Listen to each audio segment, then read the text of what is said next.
telling us exactly what the text says up from there in the pulpit, almost like a bus driver guiding us where we go.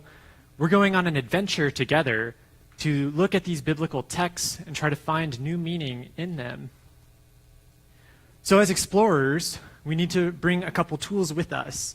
So remember from last month, the first tool that we had were our binoculars. So everyone pull out of your bag your binoculars. And we're going to use these to look more closely at some details that'll come up later. Then the other thing that we want to bring with us in our bag as explorers is our elephant ears. Do you remember the elephant ears? So we're going to try to listen really closely to hear what God is telling us in these stories. So at a few points, I'll ask you to bring out your binoculars or to bring out your elephant ears. So are you ready for an adventure? All right.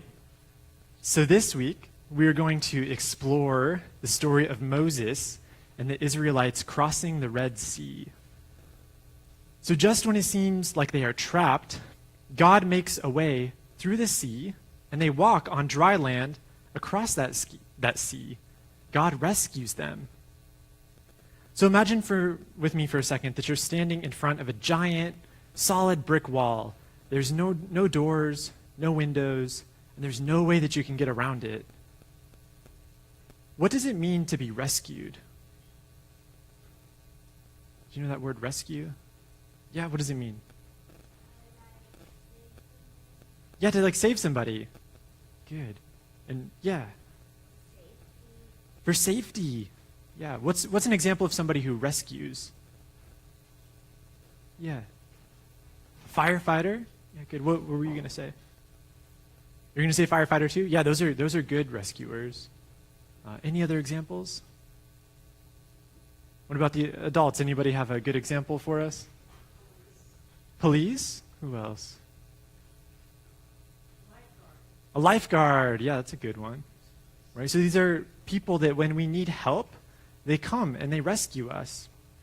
For God's people in our story today, being stuck wasn't just a bad day. They had been enslaved in Egypt for over 400 years. That's more than 4 centuries. Generations of grandfathers, mothers, and children had grown up without ever knowing what freedom was like. So when God finally led them out of Egypt, they thought the nightmare was finally over. But then they came up against a giant brick wall. There was a huge sea right in front of them that they couldn't cross. And Pharaoh's angry army was roaring up behind them. 400 years came rushing back in, and they were so scared. They felt trapped, and they needed to be rescued. So let's do a quick shared meditation to try to place ourselves in the shoes of the Israelites. So think of yourself for a moment. This is for the children and the adults, so this is meditation for everybody. What is something scary, sad, stressful, something that feels really heavy or impossible that you need God to rescue you from right now? So maybe it's a big worry, a broken relationship, feeling lonely, a hard situation at school or at work.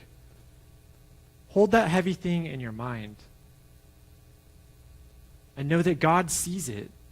God knows you. And God cares intimately about you and your freedom.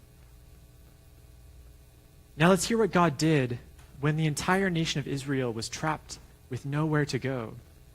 So to help us with this sacred story, we're going to read it a second time from one of my favorite books called the Book of Belonging. This is a great book that retells Bible stories in a way that helps us see it with fresh eyes. So here's what the Book of Belonging says about this story.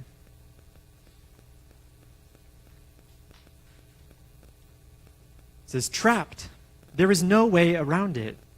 Pharaoh had changed his mind, chasing after God's people. And now, with a great shimmering sea to their front and a pack of angry Pharaoh soldiers fast approaching from behind, God's people were trapped, stuck, doomed. Babies wailed and old men grumbled as everyone turned their frightened eyes to Moses. What now? Be calm, and God will make a way, Moses assured them. Hello, God, will you make a way? So we're going to pause there real quick. Yeah, do you have something to share? There's pictures too. You want to see the picture? Here's the picture, but this gives away a little bit of the story, but you've probably heard this story before. Do you like that picture? So there's words, and then I'll show you the pictures as we go. Does that sound good? All right. So everyone was feeling trapped. So everyone, take your body, right? Because sometimes, there's words, but sometimes it's nice to act out those words a little bit. Yeah. So take your body and imagine what it feels like to be scared or to feel trapped. What does your body do? Maybe scrunch up your shoulders a little bit and hunch your back. Clench your fists in a little bit tight, and then hold your breath. Make your lungs a little bit tight. Yeah, this is what it feels like when we get scared, right? It's what it feels like to be trapped. And now as you hold all that tension in your body, slowly let it out with a deep breath. So go, and then feel your body kind of relax as you do that. You almost make a big breath. It's almost like a big wind coming out of you. So everyone, make a bunch of tension in your body, take a deep breath, and then let it out.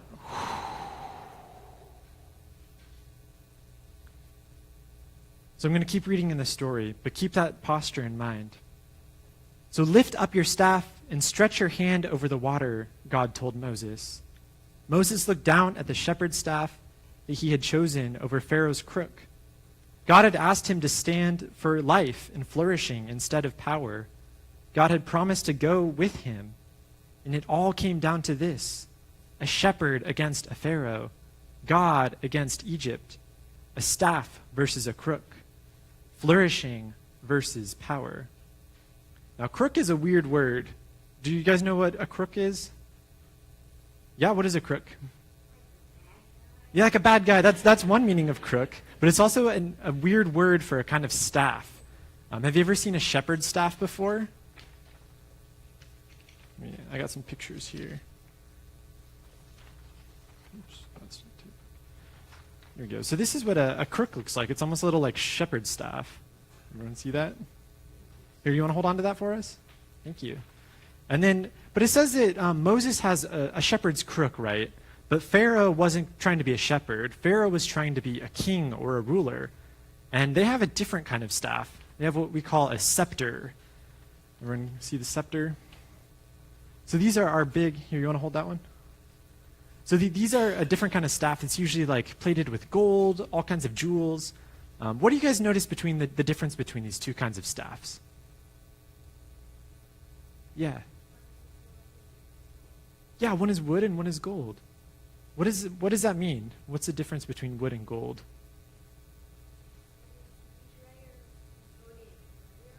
Yeah, gold is rare. Wood is everywhere around us. Yeah. What would you think if someone was holding the scepter versus someone holding the wooden staff? Yeah. You don't know? Let's see. What might you expect someone to do who's holding the staff versus someone who's holding the golden scepter? Maybe you might think that the person holding the golden scepter is more of a king or a ruler, right? He or she's gonna tell you what to do, versus the person holding the staff, they're gonna be a lot more pastoral. So literally pastoral comes from a shepherd of sheep. So they're gonna guide the sheep. They're gonna be really gentle and kind. So Moses is holding that wooden shepherd's staff, whereas Pharaoh is charging in with an army with a golden scepter. So these are two very different forces that are converging on the Israelites. So with that in mind, let me keep reading from our book. As Moses lifted the staff, do you want to lift your wooden staff? Here, hold it. Okay, we'll do it later. So as Moses lifted the staff, a mighty wind blew. So remember that deep breath that we all let out. So a mighty wind blew, and the waters rolled back, splashing and piling into walls on either side. A path appeared, a way through the water. Tiptoeing, dust kicking, jaws dropping, God's people crossed the mighty sea on dry land. And as soon as the last foot climbed the opposite bank, the waters folded back in with a crash. The chase was over. Pharaoh had lost. God's people were free. So everyone pull out your binoculars from your bag, and let's imagine for a second that we're the Israelites here. So let's actually act this out a little bit more. All right, do you all want to stand up and come up to the front here with me? So we're going to imagine, as we pull out our binoculars, that we're at we're on the shore of a big sea that stretches out across the church here. So look out and imagine there's a big sea. And maybe everybody in the pews can help us with our imagination a little bit. And use your arms and pretend that you're waves out on the sea. So do you all see this? There's all this water blocking us from getting over to that side. How are we going to do it? How are we going to get across here? Someone want to pick up the shepherd's staff? All right, what did the text say that we did with the shepherd's staff? Yeah, we raised it. Do you want to hold it up? All right, and we still got the water out here. And then it said a mighty wind blew in. So do you remember a second ago when we said God will make a way, and then we let out a mighty breath? Let's do that again. So let's say together, God will make a way, and then let out a deep breath across the sea here. So ready? On the count of 3. 1, 2, 3. God will make a way. And then suddenly, all the water went from a wave, and it stood straight up. And then all the Israelite people were able to walk through the sea. All right, so follow me through the sea. And the water was standing up on either side. And then the people went back to the front again. But turns out, this is the other side of the sea. We made it across. Good job, guys.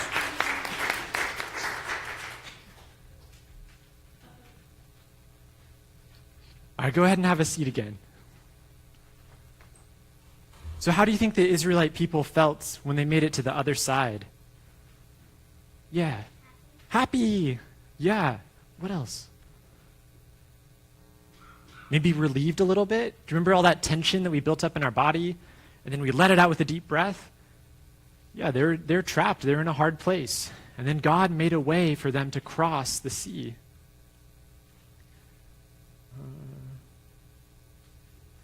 And so the people were so grateful to be rescued that they broke out into a song.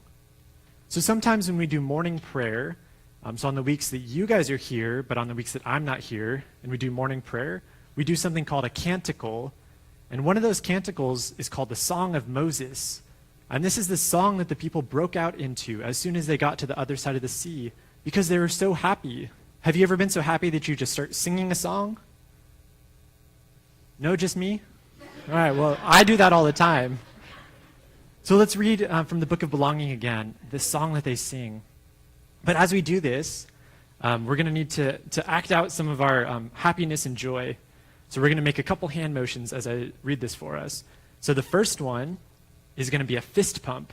Do y'all know how to do a fist pump? So whenever we say, yeah, yeah, we're going to pump our fist in the air like that. Do you want to do that with me? And everyone do it with me here. So yeah, yeah. So this is when the people felt victorious, that God had done something impossible and lifted this heavy burden.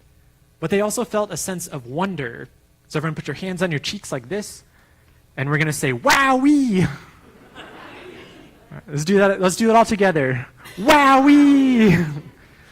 So this is when they were so delighted that they said, how did God do that? And then something else we're going to do, once they had made it to the other side of the sea, they felt safe and grounded. So we're going to take our feet, and we're going to do nice and gentle safety stomps. So we're going to go stomp, stomp. So you can just do one foot, or you can do both feet. So try that out, everybody. Stomp, stomp. Good job. And then the last one, we're going to pretend that we have, do you know what a tambourine is? Tambourines are, I wish we had one. They're like those little drums that have the jangles on them. And so you can kind of, we can maybe just clap. That might be easier. So we're going to do claps of praise. So we'll go clap, clap, clap. So whenever in the song it says tum, tum, tum, we're going to pretend that we have a little drum in our hands, and we're going to go tum, tum, tum. Yeah, good job. All right, so let me read this song of joy that they have, and then I'll tell you when we do the different